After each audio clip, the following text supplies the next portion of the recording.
नमस्कार मित्रांनो, जय हिंद. आज आपणाला डिपार्टमेंटल ESI दुय्यम निरीक्षक या पदाचा जो सिलेबस आला याची आपणाला स्ट्रॅटेजी किंवा हा सिलेबस याविषयी चर्चा करायची आहे. आज बरेच जण ऑफिसमध्ये आले, फोनवरनं प्रत्येकाला इंडिव्हिज्युअल सांगत होतो. त्याऐवजी म्हटलं की एक लेक्चर करूनच तुम्हाला सगळ्यांना सांगावं. बऱ्याच दिवसापासून आपल्याला याची म्हणजे वाट पाहत होतो, सिलेबस कधी येणार. मागणी पत्र जवळपास 137 जागे जाऊन वर्ष होऊन गेलं, वर्ष का 2 वर्ष झाले असतील. आणि आता जस्ट मागच्या वीक मध्ये आपला सिलेबस डिक्लेअर झालेला आहे. सिलेबस थोडासा लेंदी आहे बट सोपा आहे, काही काळजी करण्याची काय म्हणजे गरज नाही. त्याच्यामध्ये आपण 1 बाय 1 पाहूया.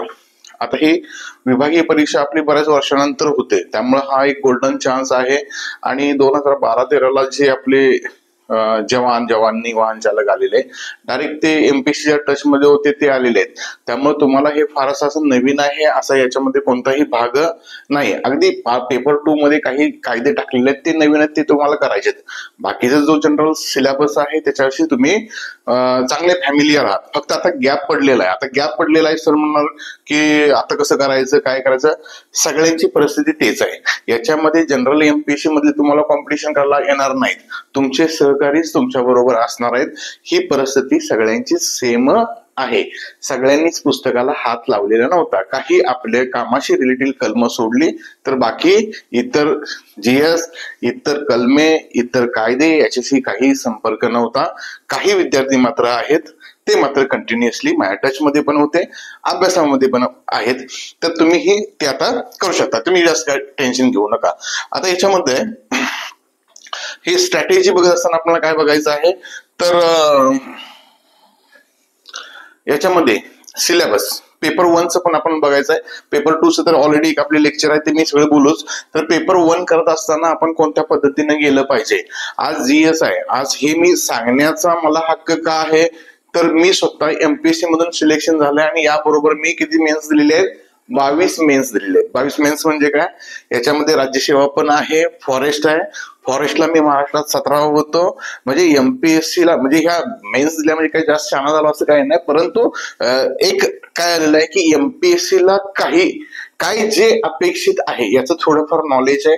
आणि तशा पद्धतीनं त्या चुका तुम्ही करू नये. जे मी काही चुका केलेल्या आहेत त्या तुम्ही करू नये, या हेतून मी तुम्हाला याची स्ट्रॅटेजी सांगेन. प्रत्येकाची अभ्यास करण्याची पद्धत वेगळी आहे, अभ्यास करण्याचा तुमचा वेळ वेगळा आहे.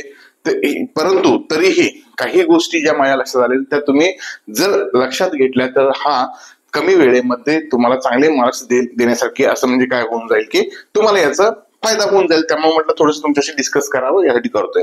आता इतिहास मध्ये काय होतं, आज तुमचं डिपार्टमेंटलची एक्झाम आहे. डिपार्टमेंटलच्या एक्झामला तुम्हाला अगदी ते बेसिक मध्ये घुसणार नाहीत.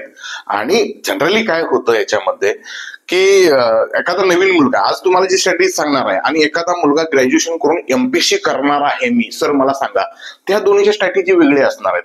तो त्याच्यामध्ये 2-4 वर्ष घालवणार आहे किंवा 1-2 वर्ष तरी मिनिमम त्याचे डेप्थ डेव्हलप होण्यासाठी लागणार आहे. त्यामुळे त्याची स्ट्रॅटेजी वेगळी. त्याला मी सांगणार इतिहासासाठी ग्रोवर बेल्लेकर घे, त्यानंतर सौदी आपलं याचं गाठाळचं पुस्तक कर, असे एक रेफरन्स पुस्तक करायला सांगेन. परंतु तुम्हाला मी काय सांगेन की MPSC हिस्ट्रीचे लेक्चर किंवा हिस्ट्रीचे प्रश्न विचारत असताना शक्यतो महाराष्ट्राच्या संदर्भानं असलेली राष्ट्रीय चळवळ याच्यावरती प्रश्न विचारते. आणि हा सगळा सिलेबस तुम्हाला 11वीचं जे पुस्तक आहे, 11वी इतिहासचं पुस्तक, कोणतं क्रमिक पुस्तक, याच्यामध्ये तुम्हाला सगळं मिळून जाते. त्याबरोबर मी स्वतः काढलेल्या आमच्या क्लासमधल्या सहकाऱ्यांच्या बरोबर काढलेल्या ज्या नोट्स वगैरे आहेत त्या मी ऑलरेडी ग्रुपवरती शेअर केलेल्या आहे. ते पण महाराष्ट्राचा इतिहास आहे. आणि इतर तुम्ही नोट्स थ्रू थोडं बहुत तुम्ही भारताचा इतिहास केला, गव्हर्नर वगैरे केले, कुठले कुठले त्यानंतर ते रेग्युलेटिंग ऍक्ट वगैरे जे आहेत ना ते थोडेफार करायचे. आणि राष्ट्रीय चळवळ आहे, असहकार चळवळ, चली जाओ आंदोलन, हे तुम्हाला काय करायचं की ओव्हरऑल करायचंय, म्हणजे वरच्या वर करायचं. तुम्हाला डीप मध्ये घुसायचं नाही. तुम्हाला मार्क घ्यायचे पेपर 2 ला. पेपर 1 ला GS ची एक गोष्ट लक्षात ठेवा, GS मध्ये तुम्ही कितीही अभ्यास केला, एक सर्टेन लेवल येऊन गेले की एक सॅच्युरेशन येऊन गेलं की तिथून पुढे मार्क वाढत नाहीत. खालचे मार्क पटपट वाढतात, परंतु एकदा 50-55 ला पोहोचलं 100 पैकी तर दॅट्स ऑल. तिथून पुढे 5 मार्क वाढवलं, तुम्हाला 5 वर्ष अभ्यास केला तरी तुम्ही 60 पुढे जात नाही, कारण हे जनरली एमपीएससी प्रिलिमचं मेरिट बघितलं ना 50-55 60च्या वर कधी जात नाही. का जात नाही? तुम्ही 5-6 वर्ष अभ्यास केलेली मुलं आहेत ना, गेलं पाहिजे ना 70 वगैरे, नाही जात. जीएची एक सर्टन लेवल घेऊन गेली, तुम्हाला तेवढी सर्टन लेवल आणायची आहे आणि ती कमी वेळामध्ये आणायची. That's all. ठीक आहे. इतिहासला तुम्ही 11वीचं पुस्तक करायचं आणि मग वेळ मिळाला, एक्झाम तुमची कधी येते त्यानुसार बाकीच्या मटेरियलला हात घालायचा. That's all. त्यानंतर भूगोल. भूगोल जो आहे हा पण महाराष्ट्राच्या संदर्भानं आहे.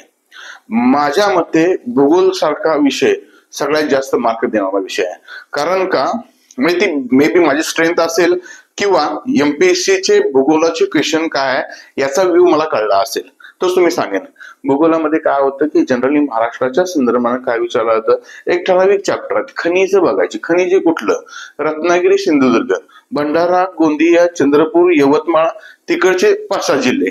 कुठल्या ह्या जिल्ह्यामध्ये कोणकोणती खनिज आढळतात, संपला विषय, एक टॉपिक संपला. वने घ्यायचं, सदाहरित वने, समशीतोष्ण वने, त्याची पानं कशी आहेत, साली कशी आहेत, वनांची वेगवेगळी नावं कशी आहेत, तेवढी बघितलं, संपला विषय. त्यानंतर काय घ्यायचं की पर्यावरण नाही, प्राकृतिक भूगोल. म्हणजेच काय, नद्या, डोंगर, हे सगळं, म्हणजे ह्या सातपुडा रांगा, सातमाळा, हरिश्चंद्र बालाघाट ते, आणि कोकणातील खाड्या उत्तरेकडून दक्षिणेकडे, दक्षिणेकडून उत्तरेकडे सगळ्या नद्या घ्यायच्या. वैनगंगा, पैनगंगा, गोदावरी, हे सगळं घेतलं. उजव्या तीरावरची, डाव्या तीरावरची, उत्तरेकडून दक्षिणेकडे, त्याचा क्रम विचारतो. सगळे क्वेश्चन बघा. तुम्हाला 10 क्वेश्चन आले, त्यातले 5 क्वेश्चन 7 क्वेश्चन तुम्हाला सुटले, बाद झाले. जीएस ला 50% मार्क आले म्हणजे तुम्ही डायरेक्ट टॉपर झाला. म्हणजे इथं अट्टहास करणे मला सगळा. मग तुम्हाला सौदीचं पुस्तक सांगू का, 700-800 पानाचं आहे, आता करायची वेळ आहे का? नाही. तुम्ही एकदम मस्तपैकी स्पेसिफिक जन अभ्यास करून काढलेल्या नोट्स आहेत. आज जर कोणी माझा व्हिडिओ बघितला, अरे नोट्स करायला सांगतात म्हणजे हे काय मूर्ख आहे का? म्हणजे हे एमपीएससी करायला गेलेला नवीन ग्रॅज्युएशनचा मुलगा आहे, त्याला मी कधीच सजेस्ट देणार नाही की नोट्स काढ. त्याला मी काय सांगणार, स्वतः नोट्स काढून संदर्भ पुस्तकांचा वापर करून कर. परंतु तुम्हाला काय करायचं, तुम्हाला पहिल्या नंबरला अगदी नॉर्मल मार्क घ्यायचे. कोणीतरी एक जाणत्या माणसानं काढलेल्या नोट्स आहेत ते घ्यायचे, 7-8 पेजेस करायचे. भूगोलसाठी तेवढेच 7-8 पेजेस आहेत. वनेचे एक करायचं, नद्यांचे एक करायचं, खाड्याचे एक करायचं आणि खनिजांचे एक करायचं, वने, असे 7-8 पान आहे. आणि एक महत्वाचं म्हणजे लोकसंख्या करायची. भारताची लोकसंख्या करायची, महाराष्ट्राची लोकसंख्या करायची. त्यानंतर साक्षरता, असे ठराविक पॉइंट आहेत. तर यामध्ये काय होते की भूगोल तुमचा एकदम clear cut finish. Okay. So then there is a पर्यावरण. आपल्याला शाळेला असताना होतं ना, विषय कुठला होता, भूगोल आणि पर्यावरण. भूगोल आणि पर्यावरण मध्ये जास्त काय फरक नाही. आता ह्या पर्यावरणामध्ये काय सांगितलेले की क्लायमेट चेंज किंवा बायोडायव्हर्सिटी सांगितलेली आहे, जैवविविधता. तुमचे अन्न साखळे आहे, म्हणजे हे काय होते, किड्यांना खातं, बेडकाला खातं, साप खातो, सापाला गरुड, हे ते असं सगळं काय होते ते जैव साखळी किंवा ते सगळं इन जनरल सोपा विषय आहे. तुमच्या ग्रॅज्युएशनला पण सेकंड इयरला कंपल्सरीला हा विषय होता. म्हणजे हे लॉजिक तुमच्या आसपास जे बघताना ते येत असते. याच्यामध्ये टेक्निकल पार्ट कोणता आहे तर क्लायमेट चेंज, वातावरणामध्ये बदल का झाला. बदल म्हणजेच काय, वातावरणीय बदल, म्हणजे टेम्परेचर वाढलं. याच्यामध्ये कार्बन फ्लोरोकार्बन आहे, CFC आहे, नायट्रोजन डायऑक्साईड आहे, CO2 आहे, NO2 आहे. म्हणजे हे जे ठराविक जे घटक आहेत, ठराविक जे हे वायू आहेत, ह्याचं वातावरणामध्ये प्रमाण वाढलं की आपलं टेम्परेचर वाढतं. हे ग्लोबल म्हणजे जागतिक टेम्परेचर वाढतंय. मग हे जे वायू आहेत याच्यावरती बंदी घालण्यासाठी कोणकोणते प्रोटोकॉल केलेले आहेत, कोणकोणत्या ह्या वेगवेगळ्या परिषदा झालेल्या आहेत, तर ह्या परिषदा कोणकोणत्या ठिकाणी झालेल्या आहेत या संदर्भामध्ये प्रश्न विचारले जातात. अतिशय सिंपल, साधा आणि कमी वेळामध्ये होणारा सिलेबस आहे. याच्या पण नोट्स तुम्हाला ऑलरेडी मी स्वतः काढलेल्या ग्रुपवरती शेअर केलेल्या आहेत आणि याची लेक्चर्स पण घेईन. परंतु सध्या तरी मी पेपर 2 काय ते लेक्चर कम्प्लीट झाले की मग तुम्हाला हे घेणार आहे. तर याचं काही जास्त भिवून जायला नाही. जीएसचा सिलेबस फार मोठा आहे. मोठा असला तरी त्यातले छोटे छोटे पॉईंट विचारणार असतात किंवा एमपीएससी काय करते की ठराविक चॅप्टर आहे त्याच्यावरती वारंवार प्रश्न विचारते. तो एरिया आपला स्ट्रॉंग झाला पाहिजे. That's all.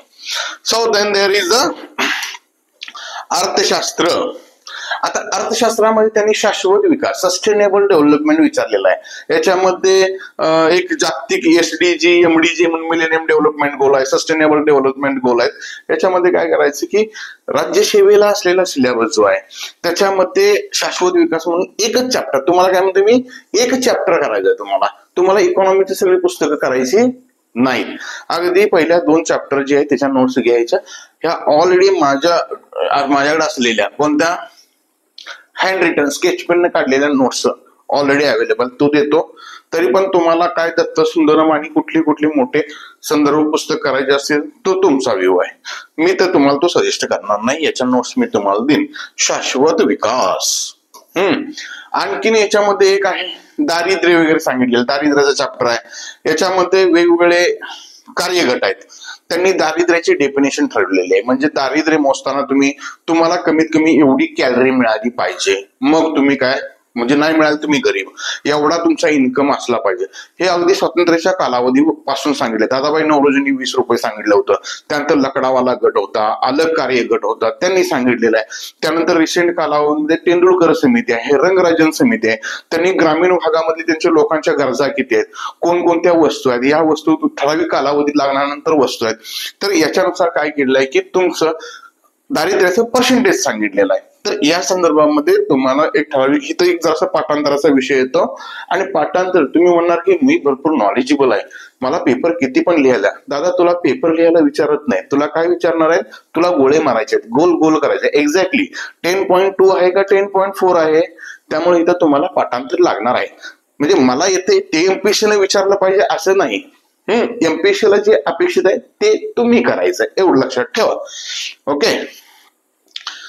Then there is a next part असा घ्यायचा असतो.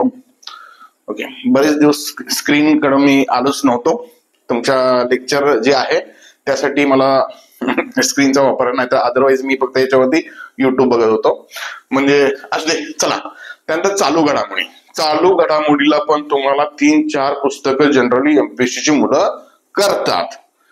याच्या नोट्स पण सगळ्या ऍज इट इज काढतात आणि तेच माझे मित्र घेतील, तेच मी तुम्हाला देईन. तेवढी एक नोटबुक करायची. ही ज्यावेळी तुमची एक्झाम होईल, एक्झामच्या आधी 4-5-6 महिन्याचं चालू घडामोडी आहे. हे आता तुम्ही चालू घडामोडीला हात घालू नका. तुमची एक्झाम कधी होईल माहित नाही. मोस्ट प्रोबेबल काय होईल, आता हे होईल 4 महिन्यामध्ये किंवा सिलेबस आलाय म्हटल्यानंतर. परंतु जोपर्यंत सिलेबस एक्झामचं जाहिरात येत नाही तोपर्यंत तुम्ही चालू घडामोडीला हात घालू नये. मग चालू घडामोडीला एक 3-4 पुस्तकं आहेत, त्याचं सगळं मी तुम्हाला त्यावेळेला सांगेन. ठीक आहे. त्यानंतर समाज सुधारक पहिले 5 महत्वाचे जनरली MPSC ला असतात. शाहू फुले, आंबेडकर, आगरकर आणि महर्षी कर्वे. ओके. हे 5 तरी करायचे. आणि त्यानंतर मग बाकीचे आहेत, म्हणजे काय त्याला म्हणतो, वेगवेगळे पुस्तकं वगैरे आलेले आहेत ना, त्याच्यानुसार त्यांनी शॉर्ट मध्ये काय समाज सुधारक दिलेले आहेत. कारण माझ्या मते तरी मॅक्झिमम प्रश्न हे जनरली MPSC ला काय करते की हे 5 समाज सुधारक सिलेबसला नेहमीच असायचे. ठीक आहे. त्याच्यावरतीच तुम्हाला प्रश्न विचारला. आधी हे 5 तुम्ही परफेक्ट करा आणि नंतर वेळ मिळाला तर मग विष्णुबुवा शास्त्री आणि हे ते मग ते बाकीचे सगळे जे छोटे मोठे जे आहेत समाज सुधारक त्याच्याकडे तुम्ही लक्ष घाला. ठीक आहे. त्यानंतर छोटे मोठे म्हणजे मला असं समाज सुधारकांना कमी लेखायचं नाही ना, तर त्या आईला तुम्ही काहीतरी म्हणतीला हे सिलेबसच्या दृष्टीनं म्हणजे कमी क्वेश्चन विचारले जाणारे समाज सुधारक आणि जास्त क्वेश्चन विचारले जाणारे समाज सुधारक, हे तुमचं त्याच्यामध्ये हे असलं पाहिजे. ठीक आहे. त्यानंतर राज्यघटना 12 ते 51 ही कलम तुम्हाला डायरेक्ट पाठ पाहिजेत. दादा हे स्पीकर चालू आहे का बघितलं रे, नाहीतर हे ग्रीन लाईट मध्ये चालू असं 1 तास मी वर लेक्चर रेकॉर्ड केलं आणि ते माईकच चालू नव्हता असले. म्हणजे आणि किती प्रॉब्लेम तुम्हाला ते सांगायचं, मला हे मिळत नाही ते मिळत नाही, पेन कुठे गेला, अशा प्रचंड अडचणीतून तुम्हाला हे आता मी लेक्चर देत आहे. पण असं चालतंय. राज्यघटना तुम्हाला डायरेक्ट इथं काय करायचंय, बॅरिस्टर पदवी काय घ्यायची नाही. त्यानंतर म्हणजे अतिशय कायदा तज्ञ असा म्हणजे तुम्हाला वकील इथं व्हायचं नाही. इथं फक्त तुम्हाला 12 ते 51 कलम आहेत ऍज इट इज सब कलमासहित. म्हणजे त्या कलमाची पण पार्ट आहेत ना त्याच्या सहित तुम्हाला पाठ करायचं. 12 ते 51 कलम पाठ करायला तुम्हाला काय फारसा म्हणजे वेळ लागणार नाही. आणि तुम्ही एवढे पण लहान नाहीत की एवढी पण तुमची बुद्धी कमी नाही की एका दिवसामध्ये 12 ते 51 कलम तुम्ही पाठ करू शकत नाहीत. ठीक आहे, याच्या पण माझ्या हँड रिटन स्केच पेन काढलेल्या नोट्स आहेत आणि त्या पण ग्रुपवरती मी शेअर केलेल्या आहेत. नोट्स काढून घ्या, पाठ करा. यासाठी तुम्हाला लक्ष्मीकांतचं असं मोठं पुस्तक करण्याची बिलकुल गरज नाही. त्या नोट्स काढल्या त्या लक्ष्मीकांत पुस्तकातल्याच काढलेल्या आहेत. त्यानंतर पंचायत राज, ग्रामपंचायत असेल, पंचायत समिती, ओके, जिल्हा परिषद असेल आणि नगरपालिका, नगर परिषद म्हणजे त्यांचे पदाधिकारी आहेत, त्यांची कामं काय आहेत, ग्रामपंचायतीचे कामं काय, दिवाबत्तीची सोय करणे, कर गोळा करणे, वेगवेगळे आहेत. त्याने ह्याच्यामध्ये काय करायचं, 73 आणि 74वी घटना दुरुस्ती करून यांना म्हणजे संविधानिक दर्जा देण्यात आला. मग यानुसार जे काय काय बदल झाले ते तुम्हाला करणे गरजेचं आहे.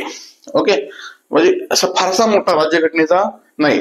आणि डिपार्टमेंटल PSI जस्ट आता झाली, क्वेश्चन अगदी वरवरचे आहेत राज्यघटनेचे. त्यामुळे तुम्ही इथं GHच्या पेपरचा स्ट्रेस अजिबात घेऊ नका. फक्त तुमचे एक एकदा वाचून झाले असं तुम्हाला वाटलं पाहिजे. ठीक आहे, आणि पुढचा पार्ट येतो मराठी, इंग्रजी आणि बुद्धिमत्ता. मराठी तुमची मातृभाषा आहे. मराठीला जेवढा तुम्ही अभ्यास कराल तेवढे तुम्हाला मार्क मिळणार. कारण हे अभ्यास करत असताना ग्रामर बरोबर तुमची व्होकॅब्युलरी, शब्दसंग्रह हा पण तुम्हाला करणे तेवढंच महत्वाचं आहे. तुम्ही फक्त व्याकरण म्हणजे काय करा, फक्त मराठी ग्रामर नाही, ग्रामर बरोबर व्होकॅब्युलरी तुम्हाला ती केली पाहिजे. याचे पण लेक्चर्स ऍप मध्ये अवेलेबल आहेत किंवा 1-2-3 मी तुम्हाला सजेस्ट करेन पर्सनल याच्यामध्ये, आणि ती तुम्ही थोडक्यामध्ये बघून घ्या. आता यामध्ये ना पहिल्या पेपरमध्ये ह्याला वेटेज आहे ना ते फार कमी आहे. आज मराठीवरती एवढं मराठी इंग्रजी बुद्धिमत्तेवर लक्ष देण्याची गरज का नाही म्हणतो मी. म्हणजे कमी लक्ष द्या परंतु कमी वेळामध्ये करून घ्या. हे 25-25 मार्काला नसणार आहे. फॉरेस्टला वगैरे कसं असायचं, 25 मार्काला गणित बुद्धिमत्ता, 25 मार्काला चालू घडामोडी, 25 मार्क मराठी, 25 मार्क इंग्लिश, तेवढ्या प्रमाणात तुम्हाला अभ्यास करावा लागत होता. आज तुमचं GSS एवढा आहे म्हटल्यानंतर ह्याला वेटेज कमी आहे. त्यामुळे तुम्ही मराठी आणि इंग्रजी बुद्धिमत्तेला जो अभ्यास करताना लागणारा कालावधी तो फार आहे. त्यामुळे तुम्ही यातला ठराविक चॅप्टर निवडा, त्याच्यावरती रेग्युलर प्रश्न विचारले जातात, त्याच्यावरती तुम्ही जास्त लक्ष द्या. पूर्ण पुस्तक आता इथं तुम्ही मोरा वाळंबेचं पुस्तक 100% करायचं आहे. म्हणजे MPSC प्रमाण मानतं पुस्तक मोरा वाळंबे.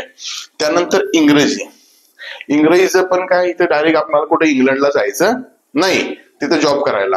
त्यामुळे काय करायचं आपण, इंग्रजी पण ठराविक चॅप्टर आहेत, म्हणजे सोपे क्वेश्चन टॅग असेल, टेन्स असेल, तेवढंच करायचं. त्याच्यावरती प्रश्न आला की तो आपल्याला अटेम्प्ट करता आला पाहिजे. कारण जेवढं इंग्लिश तुम्ही कराल तर 10 पैकी तुम्हाला किती मार्क पडतील हे तुम्हाला तिथे एक्झामला कळेल. मी असं डिमोटिवेट करते म्हणून सांगत नाही, परंतु ठराविक चॅप्टर आहेत तेवढेच करायचे, बाकी सगळे इंग्लिश करत नाही.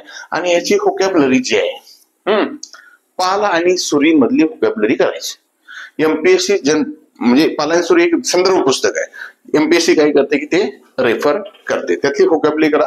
10 प्रश्न 10 मार्कला विचारला, त्यातले 2-4 मार्क तुमचे व्होकॅब्युलरीचे असणार आहेत. 15ला विचारलं तर 5 मार्क असतील. त्यामुळं तुम्हाला व्होकॅब्युलरी ही पाल आणि सुरी मधली करायची आहे. त्यानंतर बुद्धिमत्ता. आता गणित नाही सांगितले, बुद्धिमत्ता MPSC चे जे प्रश्न आहेत तर त्यांनी ते काय सांगितलेले आहेत की बुद्धिमत्तेच सांगितलेले आहेत. आता याच्यामध्ये एक मोठा सोर्स तुम्हाला सांगतो. MPSCच्या ज्या झालेल्या सगळ्या एक्झाम आहेत, प्रिलिमच्या असतील, मुख्यच्या असतील, ज्याला गणित बुद्धिमत्ता हा सिलेबस आहे, त्यांचे विचारलेले प्रश्न जनरली तुम्हाला रेग्युलर कुठल्याही पुस्तकामध्ये आढळणार नाहीत. त्यांचा जो फॉर्मॅट आहे, त्यांचे प्रश्न विचारण्याची जी टाईप आहे ते तुम्ही आधीच्या प्रश्नपत्रिकामध्ये तुम्हाला मिळतील. त्यातलेच तुम्हाला काय करायचं आहे की 15 क्वेश्चन असतील तर त्यातले 5 टाईप तो त्यातलेच असणार आहेत, तेवढेच तुम्हाला घ्यायचे. 100 क्वेश्चन त्यातले मराठी, त्यातलं इंग्लिश सोडून बुद्धिमत्ता 100 पैकी 100 मी अटेम्प्ट करून चांगलं हे करेल असा काही विषय नाही आहे. त्यामुळे इथली पण हे काय करायचं, हे 3 लाल कलर मध्ये आहेत ना, दिस इज द सिलेक्टिव्ह पार्ट. आणि तुम्हाला पेपर सोडवत असताना 100 पैकी ही स्ट्रॅटेजी आपण त्यावेळेला बघू. जनरली काय, अरे मी 85 पर्यंतच पोहोचलो, म्हणजे 85 क्वेश्चन पर्यंतच पोहोचलो. पुढचे 15 क्वेश्चन तुम्हाला वाचायलाच मिळाले नाहीत. दादा डायरेक्ट तुम्ही रेटच्या बाहेर असणार आहे. 100 क्वेश्चन तुमचे वाचून त्यातले काही तुम्ही सोडवू नका चालेल, परंतु 100च्या 100 क्वेश्चन तुमचे वाचून झाले पाहिजेत. यासाठी तुम्हाला जास्तीत जास्त टेस्ट सिरीज सराव प्रश्न सोडवणे गरजेचं आहे. तरच तुम्ही काय होणार आहे की 1 तासामध्ये 60 मिनिटांमध्ये 100 क्वेश्चन सोडवले म्हणजे तेवढं कॅपेबल तुम्ही व्हाल. कारण का मराठी, इंग्रजी आणि बुद्धिमत्ता हे लेंदी क्वेश्चन असतात आणि याच्यामधले कुठले क्वेश्चन स्किप करायचे हे तुम्हाला कळालं पाहिजे. या बुद्धिमत्तेमध्ये, इंग्रजीमध्ये असे 3-3 सेंटेन्स वाले प्रश्न असतात. हे तर अर्ध्या पानाचा एक क्वेश्चन असतो. तुम्हाला कळलं पाहिजे की कशासाठी तो टाकलेला आहे. तुमचा वेळ घालवण्यासाठी टाकलेला आहे. तो स्किप करण्याची आपल्याला बुद्धी आली पाहिजे. हे कधी सराव प्रश्न सोडवल्यानंतर कळेल. अशा पद्धतीनं दिस इज अ पेपर 1. आणि पेपर मध्ये जीएसचा अभ्यास करत असताना कसा करायचा, किती मटेरियल ठेवायचं, रेग्युलर एमपीएससी करणाऱ्या मुलाची रूम पुस्तकाने भरलेली आहे. तसलं तुम्हाला रूम भरून घ्यायची गरज नाही. जगाला दाखवायची गरज नाही की माझी एवढी पुस्तकं आहेत. तेवढ्याच 2-4 नोट्स, 2-4 स्पायरल असले. सगळ्या नोट्सचं एक, मराठीचं एक पुस्तक, इंग्रजी आणि बुद्धिमत्तेचं हे 4-5 पुस्तकं तुमच्याकडे 4-5 स्पायरल पाहिजेत. ह्याची पुस्तकं, ह्याची स्पायरल नोट्स, दॅट्स ऑल. आणि ह्याची लेक्चर मी तुम्हाला घेईन, परंतु कधी घेणार आहे, पेपर 2 जे लॉ आहे, लॉचं कम्प्लीट झालं की मगच मी घेणार आहे. तोपर्यंत थांबायचं थांबा, नाहीतर otherwise you have lots of option. ठीक आहे, ओके. ऑल द बेस्ट मित्रांनो. आणि एक महत्वाची गोष्ट की तुम्हाला तुमचा कार्यभार, कार्यालयीन कामकाज सांभाळून तुम्हाला अभ्यास करायचा आहे. फक्त तुम्हाला एकच रिक्वेस्ट आहे की तुमची कन्सिस्टन्सी असली पाहिजे. दिवसाचा दादानो 2 तास अभ्यास करा, परंतु रेग्युलर अभ्यास करा. सकाळी लवकर उठायला शिका. ते करून मग ऑफिसला जा. ऑफिसमध्ये तुम्ही तुमच्या कामकाज करत असताना मोबाईलवरती लेक्चर बघत करा, नो प्रॉब्लेम. फक्त कुठं रेडला गेले की तिथं पळता कुठं हत्यारे घेऊन तिथं काय बघू नका. एवढं डेडिकेशन काही गरज नाही. त्याच्याऐवजी तुम्ही ऑफिसमध्ये येऊन तुम्ही बसून केलं, सगळं होणार आहे.